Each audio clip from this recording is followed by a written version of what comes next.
కొని నదులను లేపి ఎడారి లాంటి ప్రాంతాలకు తీసుకొచ్చి వాటిని సస్యశ్యామలం చేసిన ఒక దార్శనికుడు శాస్త్రవేత్త కేసీఆర్ గారు. అది కాళేశ్వరం కావచ్చు, పాలమూరు రంగారెడ్డి కావచ్చు. మేము అదే పాలమూరులో పుట్టినాం. అదే ఎండాకాలంలో పేద ప్రజలందరూ కూడా గోన బస్తల బోళ్ళన్ని పెట్టుకొని ఇళ్లకు తాళం వేసి పేద పిల్లలందరినీ కూడా అన్ని కులాలకు మతాలకు అతీతంగా పిల్లలందరినీ కూడా ముసలోళ్ళ చేతిలో పెట్టి మొత్తం కూడా ఆ ఎర్ర బస్సులలో ఎక్కి మొత్తం కూడా ఆ తెహ్రీ డ్యామ్ దాకా పోయినరు. మేము సర్వీస్లో ఉన్నప్పుడు మస్సూరిలో ట్రైనింగ్ అవుతుంటే తెహ్రీలో ఈ పాలమూరు యాస కనిపిస్తుంది అని చెప్పి వాళ్ళ దగ్గరికి పోతే, తెలుగు వాళ్ళ కూలీల దగ్గరికి పోతే, అయ్యా మేము పాలమూరు నుంచి వచ్చిన తెలుగు కూలీలమని చెప్పిన రోజులు మాకు ఇప్పటికి కూడా గుర్తున్నాయి. ఎన్నో కుటుంబాలు ఎండాకాలం వచ్చిందంటే బస్టాండ్ల దగ్గర ఏడుపులు తూడుపులు, అదంతా కూడా రివర్స్ చేసిన ఒక గొప్ప దార్శనికుడు కేసీఆర్ గారు. కానీ ఈరోజు ఏం జరుగుతుంది? రేవంత్ రెడ్డి గారి కాంగ్రెస్ దుర్మార్గ పాలనలో ఈరోజు వాటర్ను ప్రజల కోసం డైవర్ట్ చేయడం లేదు, అటెన్షన్ను డైవర్ట్ చేస్తున్నారు. రేవంత్ రెడ్డి గారు అటెన్షన్ డైవర్షన్లో సిద్ధహస్తులు. మీకు ఎన్ని ఎగ్జాంపుల్స్ కావాలంటే అన్ని ఎగ్జాంపుల్ చెప్తాను. ఇలా పెద్దలు నిరంజన్ రెడ్డి గారు చెప్పారు. ఇలా పాలమూరు రంగారెడ్డి ఎత్తిపోతల పథకం, అదేవిధంగా కాళేశ్వరం లిఫ్ట్ ఇరిగేషన్ స్కీమ్, ఇవన్నీ కూడా మేడిగడ్డలో కూల్చివేత. మేడిగడ్డ కూలిపోలేదు, మేము మొదటి నుంచి చెప్తున్నాం, ఇప్పుడు కూడా చెప్తున్నాం తెలంగాణ ప్రజలకు. మేడిగడ్డ తనంతటికి తాను ఆ పిల్లర్ నెంబర్ 2021 కూలిపోలేదు, వాటిని కుట్రపూరితంగా కూల్చేశారు. అది యుద్ధ నేరము. ఏ ప్రాజెక్టును ఏ దేశంలో కూల్చినా యుద్ధ నేరమే. ఎందుకోసం దాన్ని రిపేర్ చేయడం లేదు? మరి ఇసుక కోసం. ఒకటి ఆంధ్ర ప్రాంతకు ప్రయోజనం చేకూర్చాలి. పోలవరం నుంచి బనకచెర్లకు నీళ్లు పోవాలంటే మేడిగడ్డ రిపేర్ కాకూడదు. అక్కడి నుంచి నీళ్లు కంటిన్యూస్గా పోలవరం దాకా పోతే అక్కడ నీటిని తీసుకుపోయి బనకచెర్ల చేయాలంటే కాగల కార్యము గంధర్వురే నెరవేర్చినట్టుగా ఒక ప్రాక్సీ ముఖ్యమంత్రిని ఇక్కడ పెట్టుకున్నాడు చంద్రబాబు నాయుడు గారు. అందులో ఆ కుట్రలో భాగమే ఆదిత్యనాథ్ దాస్ అనే ఆంధ్రప్రదేశ్లో ఇరిగేషన్ డిపార్ట్మెంట్లో ప్రిన్సిపల్ సెక్రటరీగా పనిచేసిన ఒక అధికారిని తీసుకొచ్చి ఇక్కడ పెట్టి ఇన్స్ట్రక్షన్స్ అన్ని కూడా ఆయనకిస్తే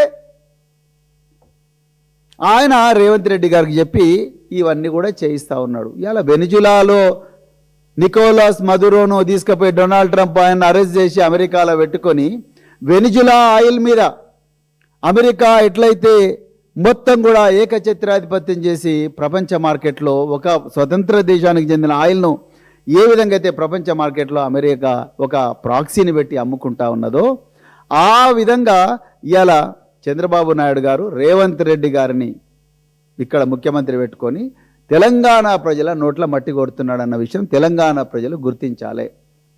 దీనికి మరి ఇది ఊకనే చేసిన స్టేట్మెంటా? కాదు, ముమ్మాటికి కాదు. మీరు చూడండి ఆదిత్యనాథ్ దాస్ పోస్టింగ్ ఎట్లయితే నిజంగా రేవంత్ రెడ్డి గారు ప్రజలందరి అభీష్టము మరి తెలుస్తూనే ఉన్నది. అన్ని పార్టీలు బతుకుంటున్నాయి, ఇలా మాకు అన్యాయం జరుగుతుంది. మరి ఆదిత్యనాథ్ని ఎందుకు తీసేస్తలేడు ఆయన?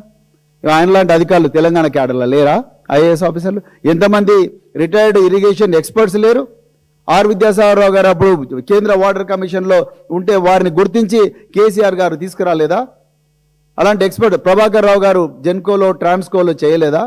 There are so many experts in the state of Telangana who have wide experience. Why is that they are not being appointed in Telangana? Why you are bringing people from Andhra Pradesh and posting them here? ఎవరికి వాళ్ళ జీతం వాళ్ళ జీతం ఎవరిస్తున్నారు? తెలంగాణ ప్రజలు ఇస్తున్నారు. మేడిగడ్డ ఎందుకు repair చేయడం లేదు మీరు?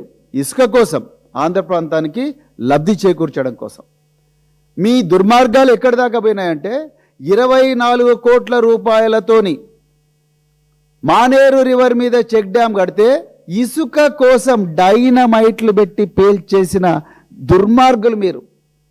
తెలంగాణ పొట్ట మీద కత్తులతో తెలంగాణ పొట్టను కొట్టిన దుర్మార్గులు మీరు. ఎవరన్నా కట్టిన ప్రాజెక్టులను 24 కోట్లతో కట్టిన తెలంగాణ సంపదను ఇసుక దందా కోసం డైనమైట్లు పెట్టి పేలుస్తారా? ఇదా మీరు చేసేది? 90% పూర్తయిన పాలమూరు రంగారెడ్డి ఎత్తిపోతల పనులను దాదాపు 90 నుంచి 100 టీఎంసీల ఏదైతే కెపాసిటీ ఉందో వాటికి ఇంకొక 1000 కోట్లు 2000 కోట్లు పెట్టి రిపేర్ చేయిస్తే యాడ్ చేసి మొత్తం కంప్లీట్ చేస్తే ఎన్ని లక్షల ఎకరాలు పాలమూరు రంగారెడ్డి. మరి పాలమూరు బిడ్డ మీరు, జననీ జన్మభూమి ఇచ్చా స్వర్గాదపి గరియేసి అంటారు. నువ్వు ఆ ప్రాంతంలో జన్మించి రేవంత్ రెడ్డి గారు దాని నోట్ల మట్టి కొడుతున్నావు. మరి అక్కడ పెట్టాల్సిన డబ్బులు ఎక్కడ పెడుతున్నారు? తెలంగాణ గుర్తించాలి. రేవంత్ రెడ్డి గారు ఎక్కడ పెడుతున్నారు చూడండి, అది కూడా చెప్పాలి మీకు. అక్కడ పెట్టాల్సిన డబ్బులు పొంగులేటి శ్రీనివాసరెడ్డి జోబులకు పోతున్నాయి. అక్కడ పెట్టాల్సిన డబ్బులు అంటే 1000 నుంచి 1500 కోట్లు పెడితే తెలంగాణ, ముఖ్యంగా దక్షిణ తెలంగాణ శస్యశ్యామలమయ్యే పాలమూరు రంగారెడ్డికి పెట్టాల్సిన డబ్బులు ఎక్కడ పెడుతున్నారు రేవంత్ రెడ్డి గారు చూడండి.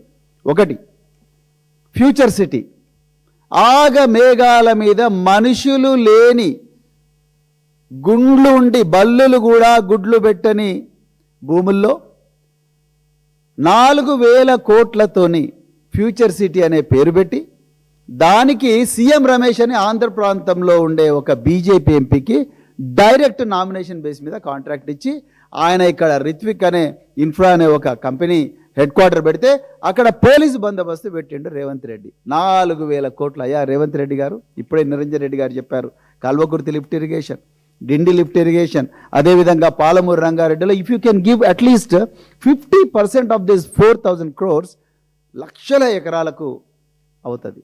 జూపల్లి కృష్ణారావు గారికి ఇవన్నీ తెలియవా? అని అలా పోతా ఉన్నాడు, 200 మందిని 200 కార్లు వేసుకోకపోతే ఎవరి కోసం పోతున్నావు నాన్న, ఏం తెలియదా మాకు ఇవన్నీ డ్రామాలు? అదేవిధంగా కొడంగల్ నారాయణపేట లిఫ్ట్ ఇరిగేషన్ ఉన్నదాన్నే మళ్ళీ రీఇంజనీరింగ్, ఇప్పుడే చెప్పారు నిరంజన్ రెడ్డి గారు, పాలమూరు రంగారెడ్డిలోనే కొడంగల్ నారాయణపేట కూడా ఇంటిగ్రల్ పార్ట్ అని తెలిసినప్పటికీ కూడా మళ్ళీ దాన్ని 3700 కోట్లు ఎక్సెస్ మెగా కృష్ణారెడ్డి, పొంగులేటి శ్రీనివాసరెడ్డి, రాగా కన్స్ట్రక్షన్, మెగా కన్స్ట్రక్షన్, వాళ్లకు ఎక్సెస్ దాని మీద ఇచ్చి ఇద్దరికి సగం సగం వచ్చి మీరు మళ్ళీ దోచుకోండి అని చెప్పింది. గత వారంలో తెలంగాణలో అక్రమంగా మైనింగ్ జరుగుతూ ఉన్నది, చట్ట వ్యతిరేకంగా మైనింగ్ జరుగుతూ ఉన్నది. దీనంతని వెనకాల పొంగులేటి శ్రీనివాసరెడ్డి అనే సీనియర్ క్యాబినెట్ మంత్రి ఉన్నాడని చెప్పి బీఆర్ఎస్ పార్టీ వీరోచిత పోరాటం చేస్తే మా ఎమ్మెల్యే విజయుడు గారితో సహా, మా కేటీఆర్ గారు, హరీష్ రావు గారితో సహా అందరు ఎమ్మెల్యేలను సస్పెండ్ చేసిండ్రు. 1800 కోట్ల మైనింగ్ ఫీజు కట్టాల్సిన వాళ్ళు 900 కోట్లే కట్టినామని చెప్తుంటే మరి మిగతా 900 కోట్లు ఎక్కడ పోయినాయని అడిగితే ఇలా ఆ బీఆర్ఎస్ ఎమ్మెల్యే అందరూ సస్పెండ్ చేసిండ్రు.